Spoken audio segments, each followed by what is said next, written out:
The Donkey Kong Country series got its start in 1994 with the game Donkey Kong Country.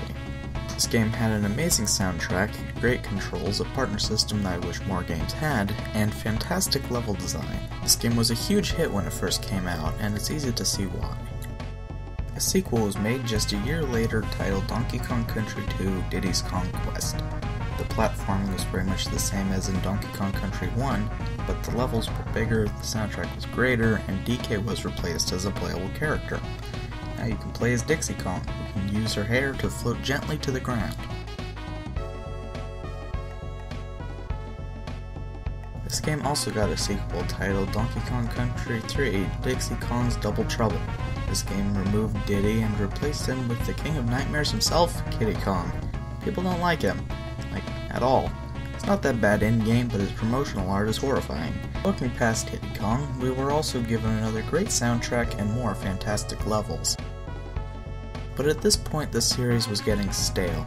No new games happened to the series for several years, and then, after over a decade of silence from the Donkey Kong Country series, we finally got... well, that's just silly, get it out of here. There it is, Donkey Kong Country returns. Sadly, the soundtrack for this game is not nearly as memorable as the original games.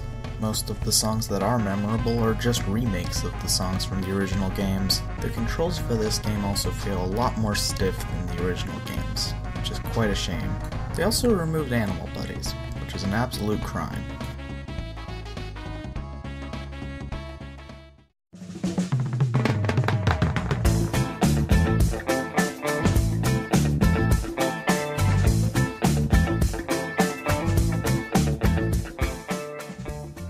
Now we get to the star of the show, Donkey Kong Country Tropical Freeze, the first Donkey Kong game to be made in high definition. This game also marks the return of Dixie Kong and the debut of Cranky Kong as a playable character. While this feature was also in Donkey Kong Country Returns, Tropical Freeze continues to feature simultaneous multiplayer. Player 1 will take the role of Donkey Kong, while the other player can choose between Diddy Kong, Dixie Kong, and Cranky Kong.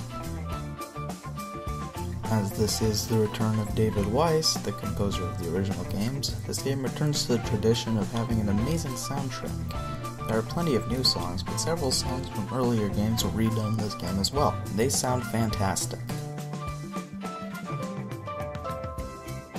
Donkey Kong Country Returns added an additional move to Donkey Kong and Diddy Kong's arsenal of attacks, blowing. This move was never used well, and it was completely removed in Tropical Freeze. This is of course a minor thing, but it's nice to see pointless features removed. When using a Wii U Pro controller or the Wii U gamepad, you won't need to shake the controller at all. The controls are much snappier than in Donkey Kong Country Returns as a result. In the first two Donkey Kong Country games, Cranky existed to crack jokes at the players. Sadly, these jokes don't exist anymore, which takes a lot of the charm away. The level design feels less inspired than previous Donkey Kong Country games. Levels hardly ever relied on bottomless pits in the original games, but that's the main way you'll die in this game. It's also incredibly hard to skip level segments in this game, which was a blast to do in the original games. I've never had any issues with how the characters felt control-wise in Donkey Kong Country 1, 2, or 3. But they feel extremely stiff in Tropical Freeze. Platform becomes a lot more difficult when you're not allowed to make any wrong moves. The Wii U gamepad screen has no function when playing in TV mode. Most players will choose to play the game on their TV, and this works fine, but you cannot change your mind while playing the game. The Wii U gamepad screen is turned off unless you choose to display on the Wii U gamepad screen, which you can only select at the beginning of the game. You cannot choose this option while playing. Animal Buddies are still mostly gone. Animal Buddies were in Donkey Kong Country 1, 2, and 3, but were mostly ignored in Returns, and stay mostly ignored in Tropical Freeze, only giving you access to Rambi and Squawks as a power-up. There are now several puzzle pieces to collect in each level. You can also choose to collect the K, O, N, and G in each level if you want to. This game is much better than Donkey Kong Country Returns, though I wouldn't put it past the original games in the series. The platforming is far too stiff for me to call it a superb platformer, but it is a fantastic game if you want a challenge.